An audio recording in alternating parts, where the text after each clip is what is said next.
Hello guys, welcome back to the channel. तो कैसे हैं आप लोग? तो आप लोगों की पढ़ाई कैसी चल रही है मुझे कमेंट करके बताना। तो बस सुबह उठ गई हूँ और आज बिल्कुल मन नहीं था पढ़ने का। पता है कि ज़्यादा दिन बचे नहीं हैं हमारे एग्ज़ाम को और ऑर्डर भी आ गया है कि सीजीएल कैंसिल नहीं होगा। हम लोग तो अभी तक यही सोच रहे थे कि चलो पोस्टपोन हो जाएगा, लेकिन अब यही ज़्यादातर सुनने में आ रहा है कि हमारा एग्ज़ाम पोस्टपोन नहीं होगा। खैर जो भी होगा देखते हैं, जितना भी हम लोगों से हो पाता है ना। लेकिन तुम लोगों की पढ़ाई कैसी चल रही है मुझे बताओ, क्योंकि मेरी पढ़ाई नहीं सही चल रही है। मेरे हाथ में इतना ज़्यादा दर्द हो रहा है, मतलब बैठ ही नहीं पा रही हूँ। बैठती हूँ तो इतना ज़्यादा दर्द होता है, फिर थोड़ी देर जैसे ही रेस्ट लेने जाती हूँ तो वो रेस्ट पता नहीं कितने टाइम का हो जाता है, मुझे समझ में नहीं आता है ना। और इसी वजह से आज मैंने मैथ्स पढ़ी नहीं। मतलब मैथ्स पढ़ने के लिए तो हमें प्रैक्टिस करनी ज़रूरी है और उसमें हमारा हाथ चलना ज़रूरी है। बट मेरा क्या है कि हाथ दर्द हो रहा है, थोड़ी देर रेस्ट कर लो और फिर वो दर्द बढ़ता ही चला जाता है। पता नहीं क्या हो रहा है, मुझे समझ में नहीं आ रहा। तो बस सबसे पहले आज मैंने वो कैप्स करी। काफ़ी सारे लोग बोल रहे हैं कि जो एग्ज़ाम का पैटर्न आ रहा है उसमें वो कैप्स की वैल्यू घट गई है ना। वैल्यू कुछ नहीं घटी है, उसी हिसाब से रही है। तुम ग्रेजुएशन का लेवल देखो तो तुम्हें उसमें 5-6 वो कैप्स मिल ही जाएंगी, है ना। तो जैसे तुम कर रहे हो वैसे ही करो, क्योंकि अभी लास्ट मोमेंट में अपनी स्टडी में चेंजमेंट लाओगे तो सब ख़राब हो जाएगा, है ना। क्योंकि हम लोग 4-5 दिन इस तरह समझ ही में नहीं आया कि पढ़े क्या। एटलीस्ट जितना तुमको आता है वो तुम रिवाइज़ करो, है ना। तो वो कैप्स करने के बाद थोड़ा सा ग्रामर के रूल्स वगैरह मैंने रिवाइज़ करे। मतलब थोड़े से अभी करें, थोड़े से बाद में करूँगी। आज मैंने ना जीके जीएस पढ़ी ना मैथ्स पढ़ी, पूरा अनप्रोडक्टिव डे था। मतलब रीजनिंग और इंग्लिश में ही मेरा पूरा दिन बीत गया। मतलब ऐसा पता नहीं क्या है कि रीजनिंग में भी लग रहा है कि क्वेश्चन सॉल्व कर लूँ, मार्क्स ना कटे, लेकिन पेपर का लेवल देके क्रिटिकल रीजनिंग के ज़्यादा क्वेश्चन थे।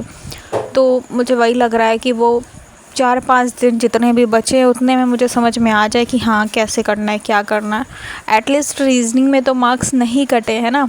यही माइंडसेट लेकर चल रही हूँ, क्योंकि मैथ्स में तो मेरी प्रैक्टिस हो ही नहीं पा रही है, इतना ज़्यादा हाथ में दर्द हो रहा है। अच्छा, तुम लोगों में से किसी का एक कमेंट आया था कि सारे सब्जेक्ट पढ़ लेते हैं, सब समझ में आते हैं, लेकिन मैथ्स मान लो पढ़ रहे हैं, सर ने समझा दिया, हमको समझ में भी आ गया, तुरंत हमने क्वेश्चन भी लगा लिया, फिर कुछ दिन बाद फिर हम वो चीज़ भूल जाते हैं। ये इसलिए होता है क्योंकि हम रिवीजन नहीं करते हैं। ये मेरे साथ भी हो चुका है।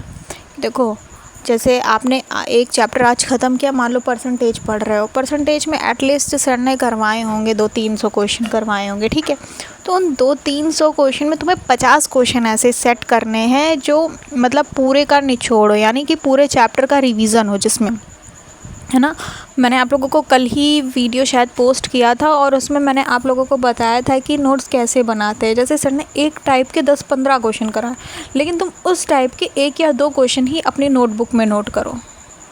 ये तुम्हारी क्या बन जाएगी, ये तुम्हारी वो बन जाएगी रिवीजन बूस्टर, वो तो, है ना। तो रिवीजन बूस्टर बन जाएगी और जब भी तुम इसका रिवीजन करोगे फिर तुम्हें क्या होगा कि तुम थोड़े ही टाइम में पूरा, मतलब 50 क्वेश्चन लगाना कोई बड़ी बात नहीं है, लेकिन अगर तुमसे कह दिया जाए 200 क्वेश्चन लगाओ बैठ के, तो तुम नहीं लगाओगे।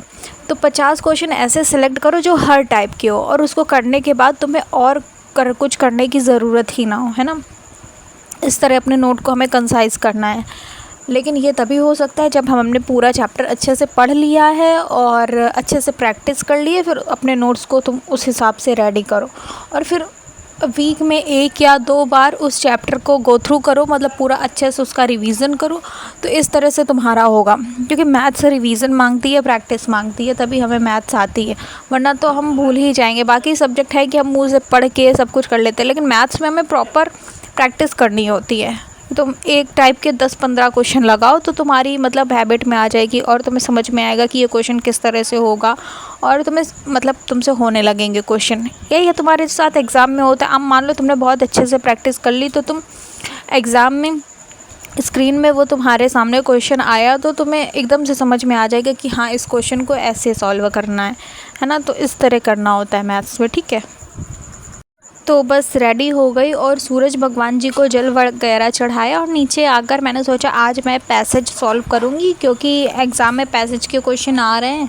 तो फिर वही मैंने पैसेज 2-3 पैसेज मैंने सॉल्व करे और उसके बाद मैंने आज पूरे टेंस का रिवीज़न करा है। टेंस का रिवीज़न मैं बहुत बार कर चुकी हूँ और मुझे मतलब अच्छे से आने लगा है, लेकिन फिर से मतलब उस चीज़ का रिवीज़न करते रहोगे तो तुम्हें बाद में भूलोगे नहीं। तो फिर से मैंने आज टेंस का रिवीज़न किया। बिकॉज तुम कैसे पढ़ रहे हो मुझे कमेंट करके बताना, क्योंकि ये सिचुएशन ऐसी चल रही है कि समझ में नहीं आ रहा कि पढ़ें क्या, कहाँ से पढ़ें, कैसे पढ़ें, क्या एग्ज़ाम में आ सकता है।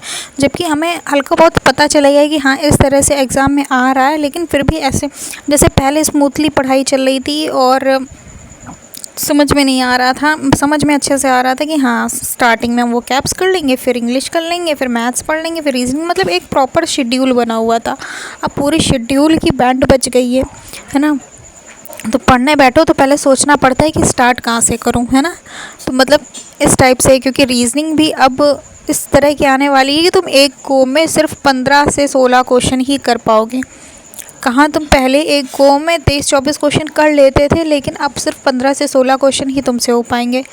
तो उस हिसाब से हमें तैयारी करनी पड़ रही है, तो इस वजह से सोचना भी पड़ रहा है और ज़्यादा दिन भी नहीं बचे, इसलिए ज़्यादा माइंड कंफ्यूज है ना। तुम्हारे साथ भी यही हो रहा है कि नहीं, मुझे कमेंट करके बताना।